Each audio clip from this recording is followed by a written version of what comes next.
തൊക്കെ അവൻ ഉൾക്കൊള്ളാനും അവന് സ്വീകരിക്കാനും ആസ്വദിക്കാനും കഴിയും. പക്ഷേ ഈ സുഖവും സൗകര്യങ്ങളും അവരിങ്ങനെ ആസ്വദിക്കാൻ തുടങ്ങിയാൽ പെട്ടെന്നൊരു പിടി ഞാൻ അവരെ പിടിക്കുമെന്നാണ് പരിശുദ്ധ ഖുർആൻ നമ്മൾക്ക് സൂചന നൽകുന്നത്. എന്ത് വേണമെങ്കിലും മുമ്പിലുണ്ട്. എന്റെ പ്രിയപ്പെട്ട ചെറുപ്പക്കാരികളോടൊക്കെ പറയാനുള്ളത്, 2 ദിവസം മുമ്പ് കാസർഗോഡ് ജില്ലയുടെ ഒരു പ്രധാനപ്പെട്ട നഗരത്തിൽ രാത്രി 8:30 മണിക്ക് സ്കൂളിൽ പഠിക്കുന്ന വിദ്യാർത്ഥിനികളും ആഭാസം കാണിക്കുന്നത് രാത്രി 8:30 മണിക്ക്. ഇത് സെന്റ് ഓഫിന്റെ കാലമാണെന്ന് രക്ഷിതാക്കൾ മനസ്സിലാക്കണം. സ്കൂളിൽ സെന്റ് ഓഫുകൾ നടക്കുകയാണ്. കഴിഞ്ഞ വർഷമാണ് സ്കൂളിൽ സെന്റ് ഓഫ് നടക്കുന്ന സമയത്ത് പ്രധാനപ്പെട്ട ഒരു സ്ഥാപനത്തിലേക്ക് 100% കൂളിംഗുമായി നമ്മുടെ മക്കൾ വണ്ടിയുമായി കോളേജിലേക്ക് പോകുന്നത്. നമ്മുടെ നാട്ടിൽ 30% പോലും അനുവദിച്ചിട്ടില്ല കൂളിംഗ്. നമ്മുടെ ക്ലാസുകൾ കറുപ്പിക്കുന്നത്, സ്റ്റിക്കർ ചെയ്യുന്നത്, കൂളിംഗ് ചെയ്യുന്നത് 30% പോലും അനുവദിച്ചിട്ടില്ല. എന്നാൽ ഒരു 2000 രൂപ കൊടുത്താൽ, ഒരു 3000 രൂപ കൊടുത്താൽ വണ്ടി മുഴുവനും 100% കൂളിംഗ് നൽകും. അള്ളാഹു നമ്മൾക്ക് സമ്പത്ത് നൽകിയതിന്റെ അഹങ്കാരമാണത്. വൈകുന്നേരമാകുമ്പോഴേക്കും ആ കൂളിംഗ് പറിച്ചു മാറ്റും. കാരണം പോലീസ് പിടിച്ചാൽ അത് പ്രശ്നമാണ്. എന്ത് ചെയ്യൂ നമ്മുടെ മക്കൾ? അന്ന് രാവിലെയാകുമ്പോഴേക്കും മുഴുവൻ 100% കൂളിംഗ് ചെയ്ത് വണ്ടികൾ കോളേജുകളിലേക്ക് കൊണ്ടുപോവുകയാണ്. സെന്റ് ഓഫ് ആയതുകൊണ്ട് അധ്യാപകർ അവരെ തടയുന്നില്ല. സെന്റ് ഓഫ് അല്ലേ, SSLC-യിൽ പഠിക്കുന്ന വിദ്യാർത്ഥി അടുത്ത വർഷമില്ലല്ലോ, ഇനി അവരെ വേദനിപ്പിക്കണ്ട, ഇനി അവരെ പറയണ്ട, അവരെ ചീത്ത പറയണ്ട എന്ന് വിചാരിച്ച് അവർക്ക് പൂർണ്ണമായ സ്വാതന്ത്ര്യം സ്കൂളിൽ നിന്നുള്ള അധ്യാപകർ നൽകുന്നുണ്ട്. SSLC ആയാലും ശരി, +2 ആയാലും ശരി, ഡിഗ്രി ആയാലും ശരി. എന്നിട്ട് സെന്റ് ഓഫ് ആണെന്ന് പറഞ്ഞിട്ട് സ്കൂളിന്റെ കലാലയങ്ങളുടെ കോമ്പൗണ്ടിലേക്ക് വാഹനങ്ങൾ കയറ്റിയിട്ട് അതിലേക്ക് അവർ ഇഷ്ടപ്പെടുന്ന അവരുടെ കൂടെ പഠിക്കുന്ന പെൺകുട്ടികളെ കയറ്റിയിട്ട് സ്കൂളിൽ നിന്ന് ഇറങ്ങുകയാണ്. അകത്തു നടക്കുന്നത് എന്താണെന്ന് പുറത്തു നടക്കുന്നവർക്കറിയാത്ത രീതിയിൽ 2, 3, 4 സ്ത്രീകളും 2, 3, 4 ചെറുപ്പക്കാരും വണ്ടിയുടെ അകത്തേക്ക് കയറുന്നത്.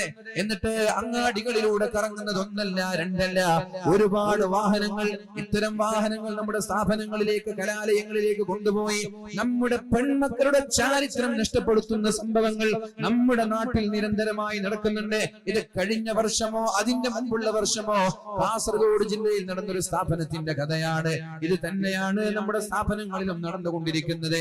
എന്റെ പ്രിയപ്പെട്ട ഉമ്മമാരെ, സെന്റ് ഓഫിനാണെന്ന് പറഞ്ഞ് നമ്മുടെ മക്കളെ പറഞ്ഞേക്കുമ്പോ ആലോചിക്കണം എന്താണ് അവിടെ നടക്കുന്നത് എന്ന്. രാത്രി 8:30 മണിക്ക് പ്രധാനപ്പെട്ട നഗരത്തിൽ 2 ദിവസം മുമ്പ് ആൺകുട്ടികളും പെൺകുട്ടികളും കാണിച്ചു കൂട്ടുന്നത് അവിടെ സ്വതന്ത്രമായി നടക്കുന്ന ആളുകൾക്ക് പോലും ദഹിക്കുന്നില്ല. എന്താണ് ഇവർ ചെയ്തു കൂട്ടുന്നത്? ലജ്ജ എന്ന് പറയുന്നത് അള്ളാഹു സ്ത്രീകളിൽ നിന്ന് ഉയർത്തിയൊരു കാലമാണെന്നത് ആർക്കും ഇവിടെ സംശയമില്ല. കാരണം അവസാന കാലഘട്ടമായാൽ സ്ത്രീകൾക്ക് ലജ്ജയുണ്ടാവൂല എന്ന് മുഹമ്മദ് റസൂലുള്ളാഹ്, സ്ത്രീകൾക്ക് നാണമുണ്ടാവൂല എന്ന് മുഹമ്മദ് റസൂലുള്ളാഹ്. എന്നാൽ ഞാൻ ചോദിക്കട്ടെ രക്ഷിതാക്കളെ, നിങ്ങൾക്കും നാണമില്ലേ? നിങ്ങൾക്കും ലജ്ജയില്ലേ? 8:30 മണിക്കൊക്കെ നഗരങ്ങളിൽ കൂടെ പഠിക്കുന്ന വിദ്യാർത്ഥികളുടെ കൂടെ ലാവിഷായി അടിച്ചു പൊളിക്കാൻ നിങ്ങൾ എങ്ങനെയാണ് നിങ്ങളുടെ മക്കൾക്ക് സമ്മതം നൽകുന്നത്? നിങ്ങൾക്ക് അവരിലുള്ള വിശ്വാസമാണോ? മക്കൾ ചോദിക്കും, അവരെ ഫോൺ ചെയ്താൽ എന്നെ വിശ്വാസമില്ലേ എന്ന്. വേഗം വീട്ടിലേക്ക് വരണമെന്ന് പറഞ്ഞാൽ മക്കൾ പറയും എന്തേ എന്നെ വിശ്വാസമില്ലേ എന്ന്. ബാഗ് ചെക്ക് ചെയ്താൽ മക്കൾ പറയും എന്നെ വിശ്വാസമില്ലേ എന്ന്. സ്കൂളിലേക്ക് ഫോൺ ചെയ്താൽ മക്കൾ പറയും വിശ്വാസമില്ലേ എന്ന്. അത് വിശ്വാസമില്ലാഞ്ഞിട്ടല്ല എന്റെ പ്രിയപ്പെട്ട മക്കളെ, എന്റെ പ്രിയപ്പെട്ട കുട്ടികളോട് എനിക്ക് പറയാനുള്ളത്, വിദ്യാർത്ഥിനികളോട് പറയാനുള്ളത്, നിങ്ങളിൽ വിശ്വാസമില്ലാഞ്ഞിട്ടല്ല. സാഹചര്യങ്ങളാണ് മനുഷ്യനെ വഴികേടിലേക്ക് നയിക്കുന്നത്. സാഹചര്യങ്ങളാണ് മനുഷ്യനെ വ്യഭിചാരിയാക്കുന്നത്. സാഹചര്യമാണ് മനുഷ്യനെ കഞ്ചാവിന്റെയും കള്ളിന്റെയും മയക്കുമരുന്നിന്റെയും അടിമകളാക്കി മാറ്റുന്നത്. സാഹചര്യങ്ങളാണ്. ഇവിടെ ഇരിക്കുന്ന നിങ്ങൾ കള്ളു കുടിക്കുന്നില്ല എങ്കിൽ അത് നിങ്ങളുടെ ക്രെഡിറ്റ് അല്ല. സാഹചര്യമില്ലാത്തത് കൊണ്ടാണ് നിങ്ങൾ കുടിക്കാത്തത്. നിങ്ങൾ ഇവിടെ വ്യഭിചരിച്ചിട്ടില്ലെങ്കിൽ അത് നിങ്ങളുടെ ക്രെഡിറ്റ് അല്ല. സാഹചര്യമില്ലാത്തത് കൊണ്ടാണ് വ്യഭിചരിക്കാത്തത്. എന്നാൽ ഓരോ ആളുകൾ വിചാരിക്ക്, ഓരോ ആളുകൾ സ്വന്തത്തെ കുറിച്ച് ആലോചിച്ചു നോക്ക്. ആരും അറിയാതെ, ആരും കാണാത്തൊരു സ്ഥലത്ത് വ്യഭിചരിക്കാൻ ഒരു ചാൻസ് ഉണ്ടായാൽ വ്യഭിചരിക്കാതെ മാറി നിൽക്കുമോ ഇല്ലേ എന്ന് ആലോചിച്ചു നോക്ക്. അങ്ങനെ ഒരു അവസരത്തിൽ മാറി നിന്ന ആളുകൾക്ക് മാത്രമേ ഇവിടെ ക്രെഡിറ്റ് പറയാനുള്ളൂ. ഇവിടെ ക്രെഡിറ്റ് പറയാനും അഭിമാനിക്കാനും അവസരമുള്ളത് സാഹചര്യം ഉണ്ടായിട്ട് മാറി നിൽക്കുന്ന ആളുകൾക്കാണ്. സാഹചര്യം ഉണ്ടായിട്ടില്ല, അതുകൊണ്ട് ഞാൻ വിഭജിച്ചില്ല. സാഹചര്യം ഉണ്ടായാൽ ഏത് മൊയ്ലാമാരിൽ നിന്നും ഏത് പ്രഭാഷകന്മാരിൽ നിന്ന് വരെ ഇത്തരം സംഭവങ്ങൾ ഉണ്ടാവാനുള്ള സാധ്യതയുണ്ട്. അതുകൊണ്ട് സാഹചര്യങ്ങളില്ലായ്മ ചെയ്യലാണ് രക്ഷിതാക്കളുടെ പണി. രക്ഷിതാക്കളുടെ ഉത്തരവാദപ്പെട്ട ബോധം എന്ന് പറയുന്നത് മക്കള് സിനിമ കാണാൻ പഠിക്കുന്നത് വീട്ടിൽ വെച്ചല്ല, മക്കള് കഞ്ചാവ് പഠിക്കാൻ പഠിക്കുന്നത് വീട്ടിൽ വെച്ചല്ല, മക്കള് പ്രണയിക്കാൻ പഠിക്കുന്നത് വീട്ടിൽ വെച്ചല്ല, വ്യഭിചരിക്കാൻ പഠിക്കുന്നത് വീട്ടിൽ വെച്ചല്ല. ലക്ഷക്കണക്കിന് കൗമാരക്കാരികളായ ആളുകൾ കല്യാണം കഴിക്കുന്നതിന് മുമ്പേ ഗർഭിണികളാകുന്ന കാലമാണിത്. കല്യാണം കഴിക്കുന്നതിന് മുമ്പ് ഗർഭിണികളാകുന്ന കാലമാണിത്. സ്ത്രീകൾ വരെ, മുസ്ലിം സ്ത്രീകൾ വരെ കഞ്ചാവിന്റെ ഡീലറായ കാലമാണിത്. നമ്മുടെ നാട് അങ്ങനെയുള്ള നാടാണ്. മുസ്ലിം സ്ത്രീകളാണ് കഞ്ചാവുകൾ അതിന്റെ ഡീലർഷിപ്പ് ഏറ്റെടുത്തിരിക്കുന്നത്. അത് ജനങ്ങൾക്ക് ഡിസ്ട്രിബ്യൂട്ട് ചെയ്യുന്നത് മുസ്ലിം പെൺകുട്ടികളാണ്. അങ്ങനെ ഒരു നാട്ടിൽ വെച്ചാണ് ഞാൻ പറയുന്നത്, എന്റെ പ്രിയപ്പെട്ട രക്ഷിതാക്കളോട്, നമ്മുടെ മക്കൾക്ക് തെറ്റു ചെയ്യാൻ നമ്മൾ അവസരം ഉണ്ടാക്കാൻ പാടില്ല. അവരുടെ യുവത്വമാണത്, അവരുടെ യുവത്വമാണത്. യുവത്വമുള്ള സമയത്ത്, ചോരത്തിളപ്പുള്ള സമയത്ത് സാഹചര്യം കൂടി ഉണ്ടായാൽ അവർ വ്യഭിചരിച്ചേക്കും, അവർ കള്ളു കുടിച്ചേക്കും. അതുകൊണ്ട് സാഹചര്യങ്ങൾ ഉണ്ടാക്കി കൊടുക്കാതെ നമ്മുടെ മക്കളുടെ സെന്റ് ഓഫിന്റെ ദിവസങ്ങളിൽ നിരീക്ഷണം നിർബന്ധമാണ്. ആരുടെ കൂടെ കാറിൽ കറങ്ങുന്നുണ്ട്, സ്കൂളിൽ എന്താണ് നടക്കുന്നത്, എപ്പോഴാണ് പോകുന്നത്, തിരിച്ചെപ്പോഴാണ് വരുന്നത്, അന്ന് കള്ളു കുടിക്കുന്നുണ്ടോ, കഞ്ചാവ് ഉപയോഗിക്കുന്നുണ്ടോ എന്നുള്ളൊരു നിരീക്ഷണം നിർബന്ധമായിട്ടും നമ്മുടെ രക്ഷിതാക്കൾ ശ്രദ്ധിക്കേണ്ട ഒരു വിഷയമാണിത്. പ്രത്യേകിച്ച് ഞാൻ എല്ലാ രക്ഷിതാക്കളോടും ഉമ്മമാരോടും പറയുന്നത്, നിങ്ങളോട് മക്കൾ ചോദിക്കുന്ന ചോദ്യം ഇതാണെങ്കിൽ, എന്തേ എന്നെ വിശ്വാസമില്ലേ എന്ന ചോദ്യമാണ് മക്കൾ ചോദിക്കുന്നതെങ്കിൽ അവരോട് പറഞ്ഞോളൂ, നിന്നെ വിശ്വാസമില്ലാഞ്ഞിട്ടല്ല, നിനക്ക് തെറ്റു ചെയ്യാൻ സാഹചര്യം ഉണ്ടാക്കാതിരിക്കേണ്ടത്, നിന്നെ തെറ്റിന്റെ സാഹചര്യങ്ങളിൽ നിന്ന് മാറ്റി നിർത്തേണ്ടത് എന്റെ കടമയാണ്. അതുകൊണ്ട് നിന്നെ നിരീക്ഷിക്കാൻ കോളേജുകളിൽ ആളുണ്ട്, നിന്നെ നിരീക്ഷിക്കാൻ ക്ലാസ് റൂമുകളിൽ ആളുണ്ട്. നീ പോകുന്ന വഴി, നീ തിരിച്ചു വരുന്ന വഴി, അവിടെയൊക്കെ നിരീക്ഷണം വേണം. മക്കളിൽ വിശ്വാസമില്ലാഞ്ഞിട്ടല്ല, ഒരുപാട് നേരം കാണുമ്പോഴാണ്, ഒരാളെ നിരന്തരമായി കാണുമ്പോഴാണ് പ്രണയം തുടങ്ങുന്നത്. ഞാൻ പറയട്ടെ, കാസർഗോഡ് ജില്ലയിൽ ഒരു സ്ഥലത്ത് ഞാൻ വാദ് പറയാൻ പോയപ്പോ ആ നാട്ടുകാരനോട് പറഞ്ഞത്, ഈ നാട്ടിൽ ഒരു മാസത്തിൽ 10 വീടുകളിലാണ് അഭിഹിത ബന്ധം പിടിച്ചത് എന്ന്. ഒരൊറ്റ മാസത്തിൽ 10 വീടുകളിൽ 10 വ്യത്യസ്തമായ വീടുകളിലേക്ക് അഭിഹിത ബന്ധങ്ങൾ പിടിച്ചുവെന്നാണ്. അഥവാ നാട്ടിലൊരു പണിയുമില്ലാത്ത ആളുകൾ രാത്രിയായാൽ ഭർത്താവില്ലാത്ത വീട്ടുകളിലേക്ക് കയറുന്നത് ഒരൊറ്റ മാസത്തിൽ 10 പേരെയാണ് പിടിച്ചത് എന്ന് ഒരു നാട്ടുകാരനോട് പറഞ്ഞു. ആ വിഷയം വാദ പറയണമെന്ന് പറഞ്ഞു. ഞാൻ ചോദിക്കട്ടെ, എങ്ങനെയാണ് ഇത്തരം അവിഹിത ബന്ധങ്ങൾ ഉണ്ടാകുന്നത്? സാഹചര്യങ്ങളാണ് ഒരുക്കി കൊടുക്കുന്നത്. ഗൾഫിലേക്ക് പോകുമ്പോ ഓട്ടോറിക്ഷ ഡ്രൈവർമാരെയല്ല, അതുപോലെ തന്നെ ഇവിടെയുള്ള ടാക്സി ഡ്രൈവർമാരെയല്ല ഏൽപ്പിക്കേണ്ടത്. എന്റെ ഭാര്യയെ നീ അങ്ങോട്ട് കൊണ്ടുപോകണം, ടൗണിലേക്ക് കൊണ്ടുപോകണം, വിളിച്ചാൽ വീട്ടിലേക്ക് പോകണം, അവരെന്തെങ്കിലും വീട്ടിലേക്ക് ആവശ്യമായ വസ്തുക്കൾ പറഞ്ഞാൽ വീട്ടിലേക്ക് എത്തിച്ചു കൊടുക്കണം എന്ന് പറയേണ്ടത് ടാക്സി ഡ്രൈവർമാരെയല്ല, അത് നിങ്ങളുടെ മഹ്റമീങ്ങളായ ആളുകളെയാണ്. അവര് നിരപരാധികളാണ്. ഞാൻ പറഞ്ഞല്ലോ, ഒരാളും ഇവിടെ തെറ്റ് ചെയ്യില്ല. ടാക്സി ഡ്രൈവർമാരായാലും ബസിന്റെ കണ്ടക്ടർമാരായാലും മൊയ്ലാമാരായാൽ വരെ അവരാരും തെറ്റുകാരാണെന്നല്ല ഞാൻ പറയുന്നത്. അവർക്ക് സാഹചര്യം ഉണ്ടായാൽ തെറ്റിലേക്ക് വീഴാനുള്ള സാധ്യതയുണ്ട്. സാഹചര്യം ഇല്ലാതാക്കി കൊടുക്കലാണ് നമ്മുടെ കടമ. അതുകൊണ്ടാണ് അല്ലാഹുവിന്റെ ഹബീബ് പറഞ്ഞത്, ലാ യഖ്ലുവന്ന റജുലുൻ ബിംറാ, ഒരാളും ഒരു പെണ്ണും ഒറ്റയ്ക്ക് ഇരിക്കാൻ പാടില്ല, ഒറ്റയ്ക്ക് യാത്ര ചെയ്യാൻ പാടില്ല, ഒറ്റയ്ക്ക് ഇരിക്കാൻ പാടില്ല, ഒറ്റയ്ക്ക് ചാറ്റ് ചെയ്യാൻ പാടില്ല. ഷോപ്പിലായാലും ശരി, ക്ലാസ് റൂമിലായാലും ശരി, വാഹനത്തിലായാലും ശരി, അന്യ സ്ത്രീയും അന്യ പുരുഷനും ഒറ്റയ്ക്കുണ്ടാവാൻ പാടില്ല എന്ന്. കാരണം അയാൾ എത്ര മുത്തഖിയാണെങ്കിലും, ആ പെണ്ണെത്ര സൂഫി വര്യയാണെങ്കിലും പിശാച് മൂന്നാമനായി കടന്നു വരുമെന്ന് മുഹമ്മദുർ റസൂലുള്ളാഹ്. അതുകൊണ്ട് എത്രയോ ഗൾഫുകാരായ ആളുകൾ ടാക്സി ഡ്രൈവർമാരെയാണ് ഏൽപ്പിക്കുന്നത്. എന്റെ ഭാര്യ വിളിച്ചാൽ പോകണം, എന്തിനെ? അവിടെ കല്യാണത്തിന് കൊണ്ടുപോവാൻ, സ്കൂളിലേക്ക് മീറ്റിംഗിന് കൊണ്ടുപോവാൻ, വീട്ടിലേക്ക് ആവശ്യമായ വസ്തുക്കളൊക്കെ വാങ്ങിച്ചു കൊടുക്കാൻ അവരിൽ ആദ്യം ഒരു പ്രശ്നവും ഉണ്ടാവൂല. ഒന്നാമത്തെ യാത്ര കഴിയും, രണ്ടാമത്തെ യാത്ര കഴിയും, മാസങ്ങളോളം യാത്ര ചെയ്താലും ഒരു പ്രശ്നവും അവർക്കിടയിൽ ഉണ്ടാവൂല. പിന്നെ നിരന്തരമായി അവർ കാണുമ്പോ ആങ്ങളെയും പെങ്ങളെയും പോലെയായി. പിന്നെ അവർ നേരിട്ട് സംസാരിക്കാൻ തുടങ്ങും. പിന്നെ അവർ ഫോൺ നമ്പറുകൾ കൈമാറും. എന്തെങ്കിലും ഒരു ആവശ്യമുണ്ടെങ്കിൽ വിളിച്ചാൽ മതി എന്ന് പറഞ്ഞ് ഫോൺ നമ്പർ കൈമാറും. ഈ പെണ്ണ് സേവ് ചെയ്യും, അയാളും സേവ് ചെയ്യും. എന്നിട്ട് പരസ്പരം സ്റ്റാറ്റസുകൾ കാണാൻ തുടങ്ങും. പിന്നെ രാത്രിയിൽ മെസ്സേജുകൾ അയക്കാൻ തുടങ്ങും. പിന്നെ മെസ്സേജും കൂടിയായാൽ ഫോൺ വിളിച്ച് സംസാരിക്കാനും തുടങ്ങിയാൽ പിന്നെ കാണാനും എവിടെ വെച്ച് കാണണം, എങ്ങനെ വരണം, എങ്ങനെ കാണണം എന്നുള്ള തീരുമാനമായി. അതുകൊണ്ട് സാഹചര്യങ്ങൾ ഉണ്ടാക്കി കൊടുക്കരുത്. മഹ്റമീങ്ങളായ ആളുകളെയാണ് ഇത്തരം കാര്യങ്ങൾ ഏൽപ്പിക്കേണ്ടത്. മഹ്റമീങ്ങളായ ആളുകളെയാണ്. നിങ്ങളുടെ അനുജനെയല്ല ഏൽപ്പിക്കേണ്ടത്. നിങ്ങളുടെ പിതാവിനെ, ഭാര്യയുടെ പിതാവിനെ, ഭാര്യയുടെ ആങ്ങളെ, ഇങ്ങനെ മഹ്റമീങ്ങളായ ആളുകളെയാണ് നമ്മുടെ ഭാര്യമാരുടെ ഉത്തരവാദിത്വം നമ്മൾ ഏൽപ്പിക്കേണ്ടത്. അതുകൊണ്ട് എന്റെ ശബ്ദം ശ്രവിക്കുന്ന പ്രിയപ്പെട്ട ഉമ്മമാരോട്, ഉപ്പമാരോട് പറയാനുള്ളത്, ഇനി സെന്റ് ഓഫിന്റെ കാലമാണിത്. ഇനി സെന്റ് ഓഫിന്റെ കാലമാണ്. ഇതാ മാർച്ചിലാണ് എക്സാം വരുന്നത്. അതിനിടയിൽ എല്ലാ സ്കൂളുകളിലും സെന്റ് ഓഫുകൾ. ഒരേ വസ്ത്രം ധരിക്കണം എല്ലാവർക്കും. അതൊന്നും കുഴപ്പമില്ല, അതിനൊന്നല്ല ഞാൻ ഇവിടെ വിമർശിക്കുന്നത്. പക്ഷേ സെന്റ് ഓഫിന്റെ സമയങ്ങളിൽ നമ്മുടെ കലാലയങ്ങളിൽ നടക്കുന്ന അനാചാരങ്ങൾ, ഹറാമുകളാണ് നടക്കുന്നത്, വ്യഭിചാരങ്ങളാണ് നടക്കുന്നത്. എന്തിനേറെ പെണ്ണിനെ തൊട്ടാൽ വരെ, ഒരു പെണ്ണിനെ ചുംബിച്ചാൽ വരെ, ഒരു പെണ്ണിന്റെ കൂടെ യാത്ര ചെയ്യുന്നത് വരെ നരകത്തിന്റെ ഭയാനകമായ ശിക്ഷകൾ ഏൽക്കാൻ കാരണമാകുമെന്ന് അള്ളാഹുവിന്റെ ഹബീബ് പഠിപ്പിച്ച പരിശുദ്ധമായ മതത്തിന്റെ അനുയായികളായ നമ്മൾ ഒരു ലജ്ജയില്ലാതെ, ഒരു നാണമില്ലാതെ രാത്രി സമയങ്ങളിൽ പോലും സെന്റ് ഓഫിന്റെ പേരിൽ 8:30 മണിക്ക് 9 മണിക്ക് അങ്ങാടികളിൽ ഒച്ച വെച്ച് ആഭാസങ്ങൾ കാട്ടിക്കൂട്ടുന്നത്, ഹോട്ടലുകളിൽ പോകുന്നത്, വലിയ വലിയ ഹോട്ടലുകൾ നമ്മുടെ നാടുകളിലുണ്ട്. അത്തരം ഹോട്ടലുകളിലേക്ക് പോയി ഒന്നിച്ചിരുന്ന് ഭക്ഷണം കഴിക്കുന്നത്, ഒരേ വണ്ടിയിൽ യാത്ര ചെയ്യുന്നത്, എന്നിട്ട് അവരുടെ ഹോട്ടൽ ഡ്രോപ്പ് ചെയ്യുന്നത്, എന്തൊരു വിശ്വാസമാണിത്! എങ്ങനെയാണ് നിങ്ങളെ ഇതൊക്കെ അനുവദിച്ചു തരാൻ കഴിയുന്നത്? ഇഷ്ടപ്പെട്ടാലും ശരി, ഇഷ്ടപ്പെട്ടില്ലെങ്കിലും ശരി, ഈ ആഭാസങ്ങൾക്കൊരവസാനം വേണം. ഈ തോന്നിവാസങ്ങൾക്കൊരവസാനം വേണം. പതിവ്രതകളായ അള്ളാഹുവിനെ പേടിയുള്ള ഉമ്മമാര് വേണം. അങ്ങനെയുള്ള പെണ്ണുങ്ങൾ ഇവിടെ വളർന്നു വന്നാൽ മാത്രമേ ഇനി വരുന്ന ജനറേഷൻ നന്നാവുള്ളൂ. നല്ലവരായ ഉമ്മമാരുണ്ടാവണം ഇവിടെ. അള്ളാഹുവിനെ പേടിയുള്ള, തഖ്വയുള്ള വിദ്യാർത്ഥിനികൾ പഠിച്ചു വളരണം. എന്നാൽ അവരിൽ നിന്ന് മാത്രമേ നല്ലവരായ മക്കൾ ഉണ്ടാവുള്ളൂ. അല്ലെങ്കിൽ അവർ ജനിക്കുന്ന മക്കൾ അവരെക്കാരും അലങ്കോലം കാണിക്കുന്നവരായിരിക്കും. ഉമ്മ തന്നെ സെന്റ് ഓഫിന്റെ സമയത്ത് ശരീരം കൈമാറിയവൾ, ഉമ്മ തന്നെ സ്വന്തം ശരീരത്തിന് യാതൊരു നിയന്ത്രണം വെക്കാത്തവൾ, ആ ഉമ്മയിൽ നിന്നെങ്ങാനും എങ്ങനെയാണ് നല്ല മക്കൾ ഉണ്ടാകുന്നത്? അതുകൊണ്ട് ഇനി വരുന്ന ജനറേഷൻ, ഇനി വരുന്ന തലമുറ നല്ല മക്കളായി വളരണമെന്ന് ആഗ്രഹമുണ്ടെങ്കിൽ സ്ത്രീകൾ നന്നാവേണ്ടതുണ്ട്. സ്ത്രീകളിൽ നിന്ന് അരുതായ്മകൾ ഉണ്ടാവാൻ പാടില്ല. സ്ത്രീകളിൽ നിന്ന് തോന്നിവാസങ്ങൾ ഉണ്ടാവാൻ പാടില്ല.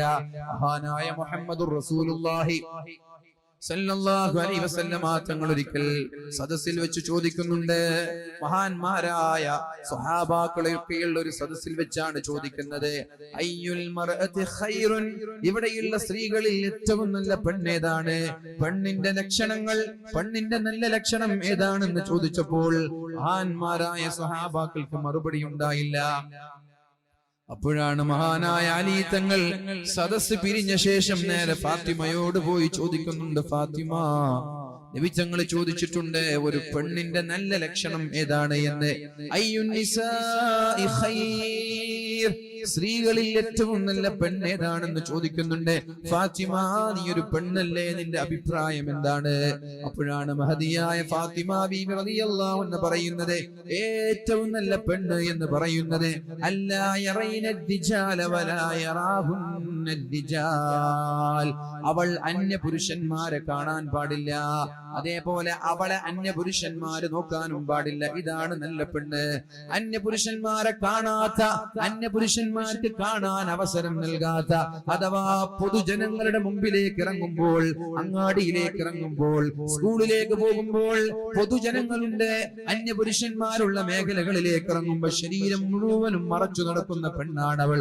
ശരീരം മുഴുവനും മറച്ചു നടന്നാൽ മതിയോ, പോരാ, അവരുടെ കണ്ണുകൾ അന്യ പുരുഷന്മാരെ അലഞ്ഞു തിരിയാൻ പാടില്ല, അന്യ പുരുഷന്മാരെ കാണാനും പാടില്ല. അവൾ അന്യ പുരുഷന്മാരെ കാണരുത്, അന്യ പുരുഷന്മാർക്ക് കാണാനുള്ള അവസരവും നൽകരുത്.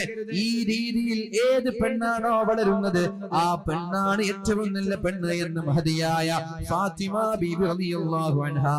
എന്റെ ശബ്ദം ശ്രവിക്കുന്ന സഹോദരിമാരോട് എനിക്ക് ചോദിക്കാനുള്ളത്, നിങ്ങളിൽ എത്ര പേർക്ക് ഈ യോഗ്യതയുണ്ട് എന്നാണ്. നിങ്ങളിൽ എത്ര പേർക്ക് ഈ യോഗ്യതയുണ്ട് എന്നാണ്. നിങ്ങൾ കുളിച്ച് അണിഞ്ഞൊരുങ്ങി നിങ്ങൾ നല്ല വസ്ത്രങ്ങൾ ധരിച്ച് പുറത്തിറങ്ങുന്നതിന്റെ ലക്ഷ്യം എന്താണ്?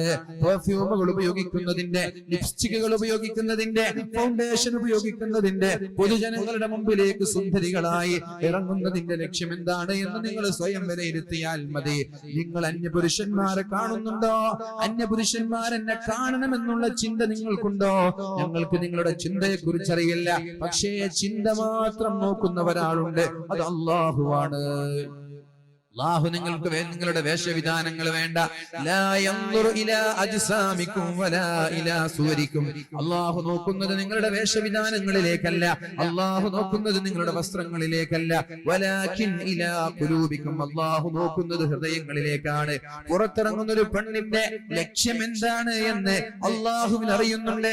അതുകൊണ്ടൊന്ന് നെഞ്ചത്ത് കൈവച്ചുകൊണ്ട് ഇവിടെ ശബ്ദം ശ്രവിക്കുന്ന ഓരോ സഹോദരിമാരും ഒന്ന് ആലോചിച്ചു നോക്ക്. അന്യ പുരുഷന്മാരെ കാണാറുണ്ടോ? അതേപോലെ അന്യ പുരുഷന്മാരെന്നെ നോക്കണമെന്നുള്ള ഉദ്ദേശം നിങ്ങളുടെ മനസ്സിലുണ്ടാവാറുണ്ടോ? വസ്ത്രം വാങ്ങാൻ കാസർഗോഡ് അങ്ങാടിയിലേക്ക് പോകുന്ന സമയത്ത്, പഠിക്കാൻ വേണ്ടി സ്കൂളുകളിലേക്ക് പോകുന്ന സമയത്ത്, മറ്റുള്ള ഫംഗ്ഷനുകളിലേക്ക് വരുന്ന സമയത്ത്, എന്തിനേറെ ബാലിന് പോലും വരുന്ന സമയത്ത്, വീട്ടിൽ വെച്ച് നിങ്ങൾ നല്ല വസ്ത്രം ധരിച്ച് പുറത്തിറങ്ങുമ്പോ അന്യ പുരുഷന്മാർ എന്നെ കാണണം, എന്നെ നോക്കണം എന്ന നീയത്ത്, എന്ന ഉദ്ദേശം നിങ്ങൾക്കുണ്ടോ എന്ന് നിങ്ങൾ ആലോചിക്കുക. ഉണ്ടോ? ആരോടും പറയണ്ട, ഉണ്ടോ എന്ന് നിങ്ങൾ സ്വയം വിചിന്തനം നടത്തിയാൽ മതി. ഈ വസ്ത്രം ധരിക്കുന്നതിന്റെയും പൗഡർ ഉപയോഗത്തിന്റെയും പിന്നിലുള്ള രഹസ്യം എന്താണ് എന്ന് നിങ്ങൾ തന്നെ സ്വയം വിചിന്തനം നടത്തിയാൽ മതി. എന്നിട്ട് മനസ്സിലാക്കുക, നല്ല പെണ്ണാണോ അല്ലേ എന്ന്. ആ നിങ്ങളിൽ നിന്ന് ഇതുപോലെയുള്ള അന്യപുരുഷന്മാരെ വശീകരിക്കാൻ വേണ്ടി പുറത്തിറങ്ങുന്ന പെണ്ണിൽ നിന്ന് നല്ല മക്കൾ ഉണ്ടാവൂല, സ്വാലിഹീങ്ങളായ മക്കൾ ഉണ്ടാവൂല. ഇനി വരുന്ന ജനറേഷനിൽ, നല്ല തലമുറയിൽ, ഇനി വരുന്ന തലമുറയിൽ നല്ല മക്കളെ നിങ്ങൾ പ്രതീക്ഷിക്കുകയേ വേണ്ട. അപ്പൊ ഇത് ഞാൻ പറയുന്നത് എന്റെ വാക്കാണെന്ന് തെറ്റിദ്ധരിക്കേണ്ട. ഇത് മഹദിയായ ഫാത്തിമ ബീവി റളിയല്ലാഹു അൻഹയുടെ വാക്കാണിത്. ഏറ്റവും നല്ല പെണ്ണെന്ന് പറയുന്നത് അല്ലാ യറൈനദ്ദിജാൽ വലാ യറാഹുന്നദ്ദിജാൽ. അവളും കാണാൻ പാടില്ല, അന്യ പുരുഷന്മാർക്ക് കാണാൻ അവൾ അവസരം ഉണ്ടാക്കുകയും ചെയ്യരുത് എന്ന് മഹദിയായ ഫാത്തിമ ബീവി റളിയല്ലാഹു അൻഹാ. നമ്മളെ മനസ്സിലാക്കേണ്ടത്, ഇതൊക്കെ നമ്മൾക്ക് അല്ലാഹു സമ്പത്ത് നൽകി. ചെറുപ്പക്കാരുടെ റാഗിംഗ് ഒന്നും പറയാതിരിക്കലാ നല്ലത്. സമ്പത്ത് നൽകി പഠിച്ചു, ഇഷ്ടം പോലെ ക്യാഷ്, വസ്ത്രം വാങ്ങാനും അടിച്ചു പൊളിക്കാനും ഭക്ഷണം കഴിക്കാനും വണ്ടി വാങ്ങാനും കേക്ക് വാങ്ങാനും ആ കേക്ക് എടുത്തിട്ട് മുഖത്തേക്ക് പുരട്ടാനും പടക്കം പൊട്ടിക്കാനും എന്തൊക്കെയാ നമ്മുടെ മക്കൾ ചെയ്യും. കേക്ക് തിന്നുന്നതിലോ മധുരം കൊടുക്കുന്നതിലോ ഒന്നും തെറ്റൊന്നുമില്ല. മധുരം കൊടുക്കുന്നതൊക്കെ നല്ല കാര്യമാണ്, കൂലിയിട്ടുന്ന കാര്യമാണ്. പക്ഷെ അതൊക്കെ ദുർവ്യയം ചെയ്യുന്നത്, മുഖത്തേക്ക് പുരട്ടുന്നത്, ശരീരത്തിലേക്ക് പുരട്ടുന്നത്, ഇതൊക്കെ വീഡിയോകളൊക്കെ സോഷ്യൽ മീഡിയയിൽ വളരെ വൈറലാണ്. ഇത്തരം വീഡിയോകളൊക്കെ സ്കൂളിൽ നടക്കുന്ന ബർത്ത്ഡേ ആഘോഷങ്ങൾ. ഇതാണ് പറഞ്ഞത് ഫലമ്മാ നസൂ മാ ദുക്കിറൂ ബിഹി, ഞാൻ നൽകുന്ന ഉപദേശങ്ങൾ അവർ മറക്കാൻ തുടങ്ങുമ്പോൾ ഫതഹ്നാ അലൈഹിം അബ്വാബ കുല്ലി ശൈ, ടിക്ടോക്ക് അവരിലേക്ക് തുറന്നു തരും, ഇൻസ്റ്റ അവരിലേക്ക് തുറന്നു തരും, ഫേസ്ബുക്കും വാട്സപ്പും മൊബൈൽ ഫോണുകളും സ്മാർട്ട് ഫോണുകളും ജിയോയും അതുപോലെ ഡെയിലി 1.5 GB വെച്ചിട്ട് എല്ലാ ദിവസങ്ങളിലും 5Gയും 4Gയും സംവിധാനങ്ങളുള്ള ഇന്റർനെറ്റ് സംവിധാനം. എന്താ നിങ്ങൾക്ക് വേണ്ടത്? എല്ലാം ഇപ്പൊ നമ്മുടെ മുമ്പിലില്ലേ? ആരുടെ എന്താ നിങ്ങൾക്ക് എന്ത് വേണം? അതൊക്കെ നിങ്ങളുടെ മുമ്പിലില്ലേ? നിങ്ങൾ ആഗ്രഹിക്കുന്നതൊക്കെ കിട്ടുന്നില്ലേ? ഒരു 350 രൂപ റീചാർജ് ചെയ്ത് എന്താ നമ്മൾക്ക് കിട്ടാത്തത്? എല്ലാ സൗകര്യങ്ങളും അല്ലാഹു തുറന്നു തന്നു. ഒരു പെണ്ണിന് തന്റെ അഭിനവ പാടവം പൊതുജനങ്ങൾക്ക് കാണിക്കാനുള്ള അവസരമാണ് ടിക്ടോക്ക്. ഒരു പെണ്ണിന്റെ കഴിവ് ജനങ്ങളുടെ മുമ്പിൽ തെളിയിക്കാനുള്ള അവസരമാണ്. ഒരു പെണ്ണിന് സൗന്ദര്യം, താൻ ഇത്ര സുന്ദരിയാണ്, എന്റെ മുഖം കാണ്, എന്റെ ഹിജാബ് കാണ്, എന്റെ ചുണ്ട് കാണ്, എന്റെ പല്ല് കാണ് എന്ന രീതിയിൽ സൗന്ദര്യം പൊതുജനങ്ങളിലേക്ക് പ്രദർശിപ്പിക്കാനുള്ള മീഡിയയാണ് ഇൻസ്റ്റയും ഫേസ്ബുക്കും ഒക്കെ. ഒരു വീട്ടിൽ നടക്കുന്ന സന്തോഷ നിമിഷങ്ങൾ, ഒരു വീട്ടിൽ നടക്കുന്ന ഭക്ഷണം, ഒരു വീട്ടിൽ നടക്കുന്ന സെറമണി, ഇതൊക്കെ മറ്റുള്ളവർക്ക് കാണിക്കാനുള്ള അവസരമാണ് വാട്സപ്പ് സ്റ്റാറ്റസുകൾ. പെൺകുട്ടികളൊക്കെ പൊതുവെ മറ്റുള്ളവരെ പ്രയാസപ്പെടുത്താൻ വേണ്ടിയിട്ട് സ്റ്റാറ്റസ് ഇടാം. സ്വന്തം സ്റ്റാറ്റസ് ടൂർ പോയാൽ അവർക്ക് ഫോട്ടോ വേണം. എന്നിട്ട് 1,000 സ്റ്റാറ്റസ് ഇടണം. എന്തിന്? ഞാൻ അവിടെ ടൂർ പോയി, എന്നെ കണ്ടിട്ട് മറ്റുള്ളവർക്ക് അസൂയ തോന്നണം. അതിന് വേണ്ടിട്ട് വേറൊന്നുമല്ല. എന്നെ കണ്ടിട്ട് മറ്റുള്ളവർക്ക് അസൂയ തോന്നണം. ഞാൻ ഇന്ന ഹോട്ടലിൽ പോയി, എന്നിട്ട് ആ ഹോട്ടലിന്റെ ഫോട്ടോ വെച്ച് സ്റ്റാറ്റസ് ഇടണം. എന്തിന്? മറ്റുള്ളവരത് കാണണം, എന്റെ കുടുംബക്കാര് കാണണം, എന്റെ കസിൻസ് കാണണം, എന്റെ ക്ലാസ്മേറ്റ് കാണണം, എന്നിട്ട് അവർക്ക് അസൂയ തോന്നണം. എന്താ ഇതൊക്കെ?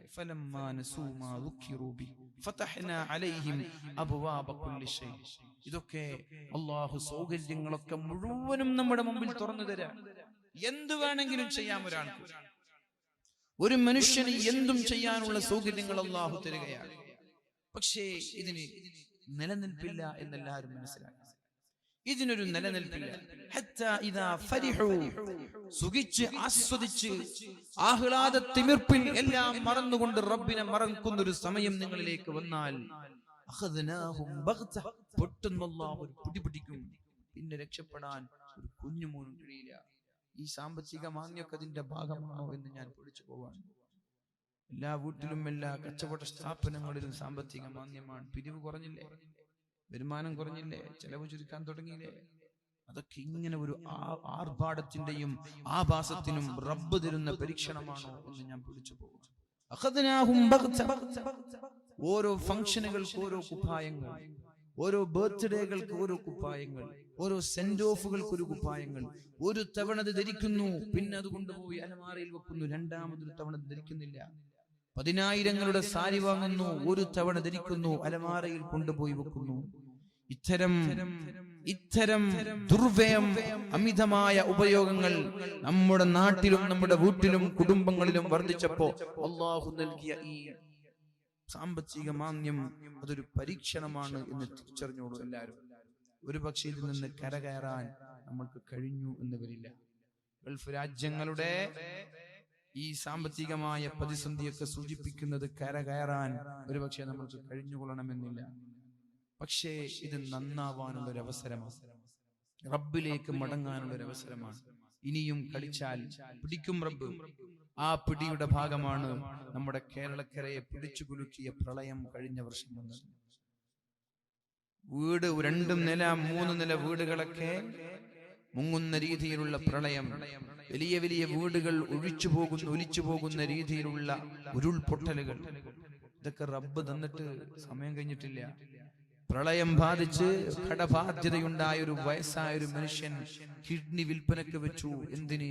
ബാധ്യതകൾ തീർക്കാൻ വേണ്ടി. ഇന്ന് ഞാൻ കണ്ട വാർത്തയാണ്. പ്രളയം വന്നിട്ട് കടവും ബാധ്യതയും കൂടി വീട് തകർന്നു. ഇനി വീടെടുക്കണം, ഇനി പഴയകാല പ്രതാപം തിരിച്ചു കിട്ടണം, കടങ്ങളൊക്കെ കൊടുക്കണം, സ്വന്തമായി ജീവിക്കണം. അതിനുവേണ്ടി കിഡ്നി വിൽപ്പനക്ക് എന്ന് പറഞ്ഞ് കിഡ്നി വിൽക്കാൻ തയ്യാറായ ആളുകൾ. ഈ പരീക്ഷണങ്ങളിലും പാഠം പഠിച്ചില്ലേ? ഇനിയും ഈ അനാചാരങ്ങളും ആഭാസങ്ങൾക്കും എന്റെ പ്രിയപ്പെട്ട വിദ്യാർത്ഥിനികൾ തോന്നിവാസങ്ങൾക്ക് കൂട്ടുനിൽക്കാൻ തുടങ്ങിയാൽ നമ്മൾ വലിയൊരു അപകടത്തിലേക്ക് എടുത്തു ചാടുന്നത്. പിന്നെ അത് കഴിഞ്ഞാൽ പിന്നെ എത്ര ദുആ ചെയ്താലും എത്ര പ്രാർത്ഥിച്ചാലും അല്ലാഹു ഉത്തരം തരാത്ത രീതിയിൽ നമ്മെ നശിപ്പിച്ചു കളയുമെന്ന് പരിശുദ്ധ റസൂലുള്ളാഹി സ്വല്ലല്ലാഹു അലൈഹി വസല്ലം. മഹദിയായ സൈനബി ചോദിക്കുന്നുണ്ട് നബി തങ്ങളോട്, അനഹ്ലികു വഫീന സാലിഹൂൻ, നബിയെ സാലിഹീങ്ങളൊക്കെ ജീവിച്ചിരിക്കുന്ന സമയത്ത് ഞങ്ങൾ നശിച്ചു പോകുമോ എന്ന്. സാലിഹീങ്ങളൊക്കെ ഇഷ്ടം പോലെ ഉണ്ടാകും, ഈ സദസ്സിലൊക്കെ ഇഷ്ടം പോലെ സാലിഹീങ്ങൾ ഉണ്ടാകും. സ്വാലിഹീങ്ങൾ ജീവിക്കുന്ന സമയത്ത് ഞങ്ങൾ നശിച്ചു പോകുമോ എന്ന് ചോദിക്കുന്നുണ്ട്. ആ സമയത്ത് അല്ലാഹുവിന്റെ ഹബീബ് പറഞ്ഞൊരു മറുപടി, നെഞ്ചത്ത് കൈവച്ച് ആലോചിച്ച ഓരോ ചെറുപ്പക്കാരനും ഓരോ ചെറുപ്പക്കാരികളും, നഅം ഇദാ കസുറൽ ഖബസ്, വ്യഭിചാരം ഇവിടെ വർദ്ധിച്ചാൽ ഇവിടെ സ്വാലിഹീങ്ങൾ ഉണ്ടോ ഇല്ലേ എന്ന് ഞാൻ നോക്കൂല, എല്ലാറ്റിനെയും ഞാൻ നശിപ്പിച്ച് കളയുമെന്ന് പരിശുദ്ധ റസൂൽ സല്ലല്ലാഹു അലൈഹി വസല്ലം. വ്യഭിചാരം ഇവിടെ വർദ്ധിച്ചിട്ടുണ്ടോ ഇല്ലേ എന്ന് നിങ്ങൾ സ്വയം ഒന്ന് വിലയിരുത്തിയാൽ മതി. വേറൊന്നിനും അല്ലാഹു ഇത്ര ശിക്ഷ തരൂല. ഇത്രയും വലിയ ശിക്ഷയും പരീക്ഷണം വേറെ ഒരു തെറ്റിനും പഠിച്ചു തരൂല. അല്ലാഹുവിന്റെ ഹബീബായ റസൂലുള്ളാഹി സ്വല്ലല്ലാഹു അലൈഹി വസല്ലം പറഞ്ഞത്, നഅം ഇദാ കസുറൽ ഖബസു, വ്യഭിചാരം വർദ്ധിച്ചാൽ അല്ലാഹു തആല സ്വാലിഹീങ്ങൾ ഉണ്ടോ ഇല്ലേ എന്ന് പോലും നോക്കാതെ ഒരു സമുദായത്തെ ഒന്നിച്ച് നശിപ്പിക്കുമെന്ന് മുഹമ്മദുർ റസൂലുള്ളാഹ്. അതുകൊണ്ട് വലിയൊരു നഷ്ടത്തിലേക്കാണ് നമ്മൾ പോകുന്നത്, വലിയൊരു തകർച്ചയിലേക്കാണ് നമ്മൾ പോകുന്നത്. അതിനു മുമ്പുള്ള സൂചനയാണ് ഈ ഉരുൾപൊട്ടലുകൾ. അതിനു മുമ്പുള്ള സൂചനയാണ് ഈ വെള്ളപ്പൊക്കം. അതിനു മുമ്പുള്ള സൂചനയാണ് കഴിഞ്ഞ വർഷങ്ങളിൽ നടന്ന പ്രളയം. അതിൽ നിന്നും പാഠം പഠിച്ചു മാറാനും നന്നാവാനും നമ്മൾക്ക് ഇനിയും സമയമായിട്ടില്ലെങ്കിൽ ഒരു കുഴപ്പമില്ല. അഖദ്നാഹും ബഗ്ത, ഒരു പിടി പഠിച്ചും പിടിക്കും, തീരും അതോടുകൂടി. അല്ലാഹു നമ്മെ രക്ഷപ്പെടുത്തട്ടെ. അല്ലാഹുവേ നീ ഞങ്ങളെ രക്ഷപ്പെടുത്തണേ അല്ലാഹ്. അതുകൊണ്ട് എന്റെ ശബ്ദം ശ്രവിക്കുന്ന സഹോദരങ്ങളോട് സഹോദരിമാരോടൊക്കെ പറയാനുള്ളത്, അല്ലാഹുവിന്റെ പരീക്ഷണങ്ങളിൽ ക്ഷമിക്കാനും പിടിച്ചു നിൽക്കാനും നമ്മൾക്ക് കഴിയണം. അല്ലാഹു സമ്പത്തും സൗകര്യങ്ങളൊക്കെ നൽകുന്നത് നമ്മൾ തെറ്റു ചെയ്യുന്നതിനനുസരിച്ച് പരീക്ഷിക്കാൻ വേണ്ടിയിട്ടാണ്. ആ പരീക്ഷണങ്ങളിൽ ആരാണോ വിജയിക്കുന്നത് അവർക്കാണ് അല്ലാഹു ദുനിയാവിലും ആഖിറത്തിലും വിജയം നൽകുന്നത്. 3 രീതിയിലാണ് ആളുകൾ പരീക്ഷണങ്ങളെ നേരിടുക. അതിലൊന്ന്, എല്ലാ വേദനയും മറ്റുള്ളവരോട് പറയും. എന്ത് ടെൻഷൻ ഉണ്ടായാലും ജനങ്ങളോട് ഇങ്ങനെ പറയാം, അയൽവാസികളോടും കുടുംബക്കാരോടും നാട്ടുകാരോടും പറഞ്ഞു ക്ഷമിക്കാൻ തയ്യാറാവൂല. അങ്ങനെ ഇഷ്ടംപോലെ ആളുണ്ട്. കാണുമ്പോഴൊക്കെ പിച്ചുമ്പേ ഇങ്ങനെ പറയുന്നത്, പരാതി ഇങ്ങനെ പറയുന്നത്, നഷ്ടങ്ങളുടെ കഥകൾ പറയുന്നത്. നമ്മുടെ വിഷമം റബ്ബിനോടല്ലാതെ വേറെ ഒരാളോടും പറയാൻ പാടില്ല. എന്ത് വിഷമാണെങ്കിലും അള്ളാഹുവിനോടല്ലാതെ വേറെ ഒരാളോട് പറയാൻ പാടില്ല എന്നാണ്. രണ്ടാമത്തെ വിഭാഗം മുവഫഖുൻ, ഭാഗ്യം ലഭിക്കുന്ന ആളുകളാണവർ, ഭാഗ്യം ലഭിച്ചവരാണവർ. അവരെങ്ങനെയാണ് പരീക്ഷണങ്ങൾ നേരിടുന്നത്? യുഖാബിലുൽ ബലാഅ ബിസ്സബ്രി, ക്ഷമയോടുകൂടിയാണ് പരീക്ഷണങ്ങൾ അവർ നേരിടുന്നത്. നല്ല ക്ഷമയുണ്ടാകും അവർക്ക്. വഹുസ്നുൽ ളന്നി ബില്ലാഹ്, വഹുസ്നുൽ ളന്നി ബില്ലാഹ്, അള്ളാഹുവിനെ കുറിച്ചുള്ള നല്ല ചിന്ത. ഒരു തലവേദന വരുമ്പോൾ അവർ ചിന്തിക്കുന്നത്, ഞാൻ ചെയ്ത തെറ്റു കാരണത്താൽ അള്ളാഹു എനിക്ക് തന്നതാണോ എന്നാണ് അവർ ചിന്തിക്കുക. അള്ളാഹു അങ്ങനെയാ പറഞ്ഞത്, അള്ളാഹു തആല അങ്ങനെയാണ് പറഞ്ഞത്. നിങ്ങളുടെ തെറ്റുകൾ ചെയ്യുന്നതിനനുസരിച്ച് അള്ളാഹു തആല ദുനിയാവിൽ തന്നെ പരീക്ഷണം നൽകുമെന്ന് പറഞ്ഞിട്ടുണ്ട്.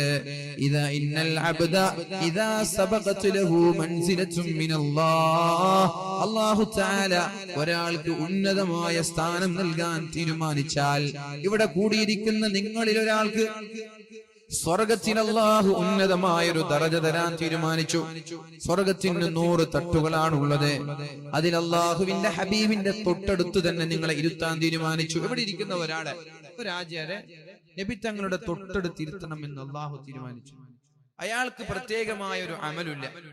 നിസ്കാരം ഖളാ ആക്കാതെ അയാൾ നിസ്കരിക്കുന്നുണ്ട്. തഹജ്ജുദില്ല, ദുഹാ ഇല്ല, സുന്നത്തില്ല, നിസ്കാരം ഖളാ ആക്കാതെ അയാൾ നിസ്കരിക്കുന്നുണ്ട്. ഇത്രമാത്രം വേറൊന്നുമില്ല. പക്ഷെ പടച്ചോൻ തീരുമാനിച്ചത് നബി തങ്ങളുടെ തൊട്ടടുത്ത് സ്വർഗത്തിൽ ഇരിക്കണം എന്നാണ്. എങ്ങനെ അയാൾ അവിടെ എത്തും? എങ്ങനെയാൾ അവിടെ എത്തും? അതാണ് അല്ലാഹുവിന്റെ ഹബീബ് പറയുന്നത്, ഇന്നൽ അബ്ദ ഇദാ സബഖത് ലഹു മിനല്ലാഹി മൻസില, അല്ലാഹു തആല ഒരാൾക്ക് ഉന്നതമായ സ്ഥാനം തരാൻ തീരുമാനിച്ചു. ലം യബ്ലുഗ്ഹാ ബിഅമലി, എന്നാൽ അയാൾ അമൽ കൊണ്ട് അവിടേക്ക് എത്തിയില്ല. ഇബ്തലാഹു അല്ലാഹു ഫീ ജസദിഹി, അയാളുടെ ശരീരത്തിൽ അല്ലാഹു പരീക്ഷിക്കുമെന്നാണ് പറഞ്ഞത്. രോഗങ്ങൾ നൽകുമെന്നാണ് പറഞ്ഞത്. മാരകമായ രോഗങ്ങൾ. 60 വയസ്സുവരെ അയാൾക്കൊരു പ്രശ്നവും ഉണ്ടായിട്ടില്ല. 60ാമത്തെ വയസ്സിലാണ് രോഗം വന്നത്. അപ്പോഴേക്കും അയാൾ പറഞ്ഞു, എന്റെ റബ്ബ് തന്ന പരീക്ഷണമല്ലേ എന്ന് പറഞ്ഞ് 75 വയസ്സുവരെ അയാൾ രോഗിയായി കിടന്നു. 15 വർഷക്കാലം അയാൾ രോഗിയായിട്ട് കിടന്നു. ആ രോഗം വന്ന സമയത്തൊക്കെ അയാൾ മനസ്സിലെന്താ തീരുമാനിച്ചു? എന്റെ റബ്ബിന്റെ പരീക്ഷണം. ഞാൻ ഇന്നലെ ഒരു വീട്ടിൽ പോയി, കാഞ്ഞങ്ങാട് ഭാഗത്ത് 2 വർഷമായി കാല് മുറിച്ചു മാറ്റിയ ഒരു മനുഷ്യന്റെ വീട്ടിലേക്ക്. 17 വർഷത്തോളമായി ഷുഗർ ബാധിച്ച് അസുഖം ബാധിച്ചിരിക്കുകയാണ്. ഡോക്ടർമാര് പറഞ്ഞു കാല് മുറിച്ചു മാറ്റണമെന്ന്. കാല് മുറിച്ചു മാറ്റി 2 വർഷമായി പുറത്തിറങ്ങാൻ പോലും കഴിയുന്നില്ല. വീൽ ചെയറിന്റെ സഹായം പോലും ഉപയോഗിക്കാൻ കഴിയുന്നില്ല. അകത്തിലാണ്, റൂമിന്റെ ഉള്ളിലാണ്. കരഞ്ഞുകൊണ്ടാണ് പറഞ്ഞത്, അല്ലാഹു നൽകിയ പരീക്ഷണമായിരിക്കും, ദുആ ചെയ്യണമെന്ന്. അല്ലാഹുവേ ആഫിയത്ത് നൽകണേ റബ്ബേ, അല്ലാഹുവേ ആഫിയത്ത് നൽകണേ റബ്ബേ. മരണം ഖൈറായ സമയത്ത് മരണപ്പെടാനുള്ള തൗഫീഖ് നൽകണേ അല്ലാഹ്. ഞാൻ പറയട്ടെ എന്റെ പ്രിയമുള്ള മുഅ്മിനീങ്ങളോട്, അല്ലാഹു അങ്ങനെ ഒരു ഉന്നതമായ സ്ഥാനം തീരുമാനിച്ചാൽ ഒരുപാട് കാലം രോഗിയായി കിടക്കുമെന്നാണ്. ശരീരത്തിൽ രോഗം നൽകും. ആ രോഗങ്ങളിൽ അവർക്ക് പരാതി ഉണ്ടാവൂല. അള്ളാഹുവിനെ കുറിച്ച് ആവലാതിയോ വേവലാതിയോ അവർക്കുണ്ടാവൂല. ഇനി ശരീരത്തിൽ രോഗം നൽകി, അങ്ങനെ രോഗമൊക്കെ സഹിച്ചു. അപ്പോഴേക്കും അടുത്ത പരീക്ഷണം, മക്കൾ മരിച്ചുപോയി. അയാളുടെ സമ്പത്തിൽ അള്ളാഹു പരീക്ഷിക്കും. വലിയ വലിയ ബിസിനസ് സ്ഥാപനങ്ങൾ ഉണ്ടായിരുന്നു, അതെല്ലാം തകർന്നുപോയി. ഇയാൾ രോഗിയായപ്പോഴേക്കും ഇയാളുടെ സ്വത്ത് മറ്റൊരാൾ അപഹരിക്കുകയാണ്. ഇയാൾ രോഗിയായി, ഇയാൾക്ക് പിന്നെ എണീച്ച് നടക്കാൻ കഴിയുന്നില്ല. ഇയാൾക്ക് അവിടെ ഇവിടെ സ്ഥലങ്ങളിലൊക്കെ സ്വത്തുണ്ടായിരുന്നു, അതൊക്കെ കുടുംബക്കാരും മറ്റുള്ളവരൊക്കെ അടിച്ചു മാറ്റി. ഇയാൾക്ക് ഗൾഫിലൊരു സ്ഥാപനം ഉണ്ടായിരുന്നു, അത് ജോലിക്കാരൻ തന്നെ മാനേജർ അടിച്ചു മാറ്റി. മിണ്ടാൻ ആളില്ല, പറയാൻ ആളില്ല, ഇയാളുടെ എല്ലാ സമ്പത്തും പോയി. അതിലും അയാൾ ക്ഷമിച്ചു, കുഴപ്പമില്ല, എന്റെ റബ്ബിന്റെ പരീക്ഷണമല്ലേ, വരുമ്പോ ഒന്നും കൊണ്ടുവന്നിട്ടില്ലല്ലോ ആരും, തിരിച്ചു പോകുമ്പോ ഒന്നും കൊണ്ടുപോകാനില്ല, അതുകൊണ്ട് കുഴപ്പമില്ല. പിന്നെ അയാൾക്ക് വീണ്ടും പരീക്ഷണം. അയാൾക്ക് ആകെ ഉണ്ടായിരുന്നത് ഒരു മകൻ.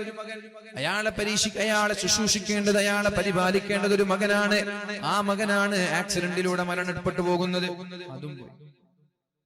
അങ്ങനെ വീണ്ടും അയാൾ ടെൻഷൻ, അങ്ങനെ കിടന്നു. ഒരാഴ്ച കഴിയുമ്പോൾ അയാൾ മരിക്കുന്ന സമയത്ത് ഒരു ദിവസം വരെ സക്കറാത്തിന്റെ മൗത്തിന്റെ വേദന അയാൾ അനുഭവിച്ചു. ഒരു ദിവസം വരെയൊക്കെ മരണത്തിന്റെ വേദന അനുഭവിക്കും. എന്നിട്ട് അയാൾ മരിച്ചു. മരിക്കുന്ന സമയത്ത് അയാളുടെ ചിന്മയുടെ ഏടിൽ ഒരു തെറ്റും ബാക്കിയുണ്ടാവില്ല. അയാൾ നേരെ പോകുന്ന സ്വർഗത്തിലേക്ക്. മനസ്സിലായോ? അയാൾക്ക് നന്മയുണ്ടോ?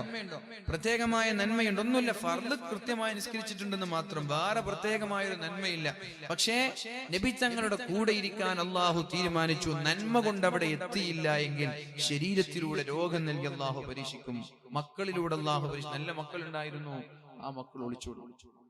ഒരു മകളുണ്ടായിരുന്നു, നല്ല ദീനിയായിട്ട് വളർത്തി, നല്ല മദ്രസ നൽകി, വീട്ടിൽ വെച്ച് ഖുർആൻ ഓതിപ്പിച്ചു, ദീനിയായ വളർത്തിയ ഒരു പെണ്ണ് ഒളിച്ചോടിയാൽ അത് ഉപ്പയുടെ തെറ്റല്ല, ആ ഉപ്പയ്ക്ക് അല്ലാഹു നൽകിയ പരീക്ഷണമാണ്. കാരണം നമ്മൾ ഉദ്ദേശിക്കുന്ന ആളുകൾക്ക് ഈമാൻ നൽകാൻ നമ്മൾക്ക് കഴിയില്ല. ഒരു ഉസ്താദ് വിചാരിച്ചതുകൊണ്ട് മക്കൾ നന്നാവൂല. നിങ്ങൾ ഒരിക്കലും വിചാരിക്കരുത് ഉപ്പ ഉസ്താദാണെന്ന് വിചാരിച്ച് മക്കൾ നന്നായിക്കൊള്ളുന്നില്ല. ഉപ്പ തങ്ങളാണെന്ന് വിചാരിച്ച് മക്കൾ നന്നായിക്കൊള്ളണമെന്നില്ല. കാരണം നബിയെ, നിങ്ങൾ ഉദ്ദേശിക്കുന്നവരെ ഇസ്ലാമിലേക്ക് കൊണ്ടുവരാൻ നിങ്ങൾക്ക് കഴിയില്ല എന്നാണ് അള്ളാഹുവിന്റെ ഹബീബിനോട് പറഞ്ഞത്. നബി തങ്ങളുടെ എല്ലാമായ അബൂ ത്വാലിബ് മരണപ്പെടുന്ന സമയത്ത് നബി തങ്ങൾ എത്രയോ സമയം മുറിയിലിരുന്നു കൊണ്ട് തന്റെ ആളാപ്പയോട് പറഞ്ഞിട്ടുണ്ട്, ആളാപ്പാ, നിങ്ങൾ ലാ ഇലാഹ ഇല്ലല്ലാഹ് എന്ന് പറയണം. ആളാപ്പാ, നിങ്ങൾ മരണപ്പെടാനിരിക്കുകയാണ്. മരണപ്പെടുന്നതിന് മുമ്പ് ഒരു തവണ നിങ്ങൾ ലാ ഇലാഹ ഇല്ലല്ലാഹ് പറഞ്ഞാൽ നിങ്ങൾക്ക് സ്വർഗം തരാം. ഒരു തവണ പറഞ്ഞാൽ മതി. ഖുൽ ലാ ഇലാഹ ഇല്ലല്ലാഹ്. ആരോടാ പറയുന്നത്? സ്വന്തം വളാപ്പയോട്. നബി തങ്ങൾക്ക് സംരക്ഷണം നൽകിയ ആളാണ് അബൂ ത്വാലിബ്. പക്ഷേ അബൂ ത്വാലിബ് ലാ ഇലാഹ ഇല്ലല്ലാഹ് പറയാൻ തയ്യാറായില്ല. ആ സമയത്താണ് അല്ലാഹു ആയത്തിറക്കുന്നത്, ഇന്നക ലാ തഹ്ദീ മൻ അഹ്ബബ്ത. നബിയെ, നിങ്ങൾക്ക് ഇഷ്ടമുള്ളവരെ സന്മാർഗത്തിലാക്കാൻ നിങ്ങൾക്ക് കഴിയില്ല നബിയെ. നബി തങ്ങൾക്ക് തന്നെ കഴിഞ്ഞിട്ടില്ല. പിന്നെ ഒരു ഉപ്പ വിചാരിച്ചാൽ മക്കളെ നന്നാക്കാൻ കഴിഞ്ഞുകൊള്ളണമെന്നില്ല. പക്ഷെ ഉപ്പമാരുടെ ഭാഗത്ത് വീഴ്ച വരാൻ പാടില്ല. നല്ല സന്തോഷത്തോട് തലയും നാട്ടണ്ട. നമ്മുടെ ഭാഗത്ത് വീഴ്ച വരാൻ പാടില്ല. മക്കളെ പഠിപ്പിക്കേണ്ടതുപോലെ പഠിപ്പിക്കണം. മക്കളെ ശ്രദ്ധിക്കണം. 15 വയസ്സുവരെ 7 വയസ്സുവരെ അവരുടെ കൂടെ കളിക്കണം. പഠിക്കാനൊന്നും പാടില്ല. 7 വയസ്സുവരെ കളിക്കണമെന്നാണ് പറഞ്ഞത്. അത് അടിക്കേണ്ട സമയമല്ല, ഉപദേശിക്കേണ്ട സമയമല്ല, കളിക്കേണ്ട സമയമാണ്. 15 വയസ്സ് മുതലാണ്, 7 മുതൽ 15 വരെയാണ് അടിക്കുകയും അവർക്ക് അദബ് പഠിപ്പിക്കുകയും ചെയ്യേണ്ട സമയം. എന്താണോ ദീൻ പഠിപ്പിച്ച അദബ്, ദീൻ ഖുർആൻ പഠിപ്പിക്കണം, ഹുബ്ബുൻ നബിയെ പഠിപ്പിക്കണം, അച്ചടക്കം പഠിപ്പിക്കണം, സ്വഭാവം പഠിപ്പിക്കണം. പിന്നെ 15 മുതൽ 21 വരെ അവരുടെ ചങ്ങാതിമാരെ പോലെ കൂടെ നിൽക്കാനാണ് പറഞ്ഞത്. അങ്ങനെ ഇസ്ലാം പഠിപ്പിച്ച രീതിയിൽ എല്ലാ കഴിവിന്റെ പരമാവധി ഒരു മകനെയോ ഒരു മകളെയോ അച്ചടക്കം പഠിപ്പിക്കാൻ ശ്രമിച്ച ഒരു പിതാവ്, എന്നിട്ടും ആ മകൾ ഒളിച്ചോടിയാൽ, അന്യമതസ്ഥന്റെ കൂടെ ഒളിച്ചോടിയാൽ, എന്നിട്ടും ആ മകൻ തമ്മാടിയായി മാറിയാൽ, മാതാപിതാക്കളെ നിങ്ങൾക്കൊരു ടെൻഷനും വേണ്ട. കാരണം അയാൾക്ക് ഹിദായത്ത് കൊടുക്കാൻ അല്ലാഹു തീരുമാനിച്ചിട്ടില്ല. നിങ്ങൾക്കതൊരു പരീക്ഷണമാണ്. സ്വർഗത്തിൽ ഉന്നതമായ സ്ഥാനം കിട്ടാനുള്ള ഒരു പരീക്ഷണമാണ്. കാരണം മക്കള് വഴികേടിലായപ്പോ എത്ര പ്രയാസം നിങ്ങൾ അനുഭവിക്കും, അതിന്റെ പേരിൽ നിങ്ങൾ എത്ര സഹിക്കും. ആളുകളുടെ മുമ്പിൽ തല ഉയർത്തി നടക്കാൻ നിങ്ങൾക്ക് കഴിയില്ല. ആളുകൾ പറയും, അയാളുടെ മകളാണ് ഒളിച്ചോടിയത്, അവിടെ ഒളിച്ചോടിയില്ല, അയാളുടെ മകളാണ്. തല ഉയർത്തി നടക്കാൻ കഴിയില്ല, പരീക്ഷണമാണ്. അതിന്റെ പേരിൽ അല്ലാഹു ഉന്നതമായ സ്ഥാനം നൽകും. നിങ്ങളുടെ ഭാഗത്ത് വീഴ്ച വന്നു പോയാൽ ആ മക്കൾ നിങ്ങൾ പഠിപ്പിച്ചില്ല, അദബ് പഠിപ്പിച്ചില്ല, മദ്രസയിൽ ചേർത്തില്ല, ദീൻ പഠിപ്പിച്ചില്ല, നിസ്കരിപ്പിച്ചില്ല, ഖുർആൻ ഓതിപ്പിച്ചില്ല, ആ മക്കൾ വഴിപിഴച്ചു പോയാൽ നാളെ ആഖിറത്തിൽ അവർ പറയുന്നത്, ലാ അദ്ഖുലുൻ നാറ ഹത്താ യദ്ഖുല അബീ മിൻ ഖബ്ലി. എന്റെ ഉപ്പ നരകത്തിൽ കിടക്കാതെ ഞാൻ നരകത്തിൽ കിടക്കുന്ന പ്രശ്നമില്ല എന്ന് പറഞ്ഞ് സ്വർഗക്കാരായ മാതാപിതാക്കളെ വരെ നരകത്തിലേക്ക് വലിച്ചു കൊണ്ടുപോകുമെന്ന് മുഹമ്മദ് റസൂലുള്ളാഹ്. അപ്പൊ വീഴ്ച വരാൻ പാടില്ല. നമ്മൾ കഴിവിന്റെ പരമാവധി അധ്വാനിക്കണം മക്കൾ നന്നാവാൻ. എന്നിട്ട് ഒരു മോൻ മോശമായ നിങ്ങൾ വിഷമിക്കണ്ട, നിങ്ങൾക്ക് റബ്ബ് തന്ന പരീക്ഷണം. അതാണ് പറഞ്ഞത്, അള്ളാഹു ഉദ്ദേശിച്ച സ്ഥാനത്തേക്ക് എത്താൻ മക്കളിലൂടെ പരീക്ഷിക്കുമെന്ന്, സമ്പത്തിലൂടെ പരീക്ഷിക്കുമെന്ന്, അതേപോലെ തന്നെ നിങ്ങളുടെ ശരീരത്തിലൂടെ പരീക്ഷിക്കുമെന്ന് മുഹമ്മദുർ റസൂലുള്ളാഹ്.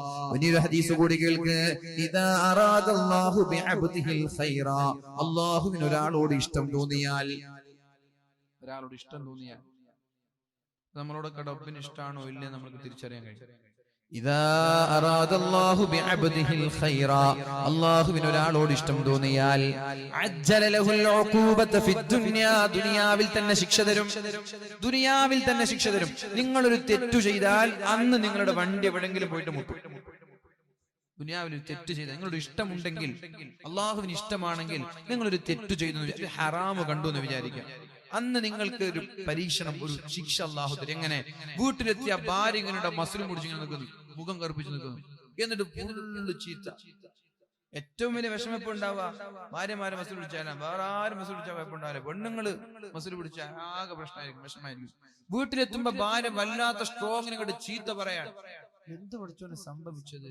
അപ്പൊ നിങ്ങൾ ആലോചിക്കുന്നു, എന്തെങ്കിലും തെറ്റ് എന്റെ ഭാഗത്ത് വന്നിട്ടുണ്ടോ? അതിനല്ലാഹു ശിക്ഷ. അങ്ങനെയാണ് വീട്ടിൽ വെച്ചിട്ട് മക്കളിലൂടെയോ ഭാര്യയിലൂടെയോ അല്ലാഹു ശിക്ഷിക്കുന്നത് തെറ്റ് ചെയ്താൽ. ഒന്നുകിൽ അങ്ങനെ, അല്ലെങ്കിൽ പോകുന്ന വഴിയിൽ പെട്ടെന്ന് കാല് തട്ടി നിലത്ത് വീണുങ്ങൾ, മുട്ടൊക്കെ സ്ക്രാച്ച് ആയി ചോര വന്നു. അപ്പൊ ആലോചിക്കും, എന്തെങ്കിലും തെറ്റ് ചെയ്തിട്ടുണ്ടോ? പോകുന്ന വഴിയിൽ വണ്ടി വേറൊരു വണ്ടി ഇടിച്ചു, ആലോചിക്കും എന്തെങ്കിലും ഒരു തെറ്റ് ചെയ്തിട്ട് സുബഹി നിസ്കരിച്ചിട്ടില്ല, അതിന് ശിക്ഷ പഠിച്ചു തന്നതാണ്. ഇങ്ങനെ ഇഷ്ടമുണ്ടെങ്കിൽ, അള്ളാഹു ഇഷ്ടമാണെങ്കിൽ, ഏതെങ്കിലും ഒരു രീതിയിൽ പടച്ചോൻ ശിക്ഷ നൽകുന്നതാണ്. പുറത്തിറങ്ങുമുണ്ടതാ 4-5 ആളുകളോട് പാച്ചത്തെറി, അങ്ങാടിയിൽ വെച്ച് ജനങ്ങളുടെ മുമ്പിൽ വെച്ച് ഇൻസൾട്ട് ചെയ്യുന്ന രീതിയിൽ പാച്ചത്തെറിയിട്ടു, നമ്മളാകെ നാണം കെടുത്തി. ഞാൻ ചെയ്തത് എന്തോ ഒരു തെറ്റ് വന്നിട്ടുണ്ട്. ഇങ്ങനെ നമ്മൾ ചെയ്ത തെറ്റുകൾക്ക് അല്ലാഹു ദുനിയാവിൽ തന്നെ ശിക്ഷ തരുമെന്നാണ്. ഇദാ അറാദല്ലാഹു ബിഅബ്ദിഹിൽ ഖൈറ, അല്ലാഹുവിന് ഒരാളോട് സ്നേഹം തോന്നിയാൽ അജ്ജല ലഹുൽ ഉഖൂബത ഫിദ് ദുനിയാ, ദുനിയാവിൽ തന്നെ അല്ലാഹു ശിക്ഷ തരും. ആഖിറത്തിലേക്ക് എടുത്തു പോകൂല. നിങ്ങൾ ഹറാം കണ്ടു, അത് ആഖിറത്തിൽ നീ അവിടെ വാ, നിനക്ക് കാണിച്ചു തരാന്ന് പറഞ്ഞിട്ട് അവിടെ പോകൂല.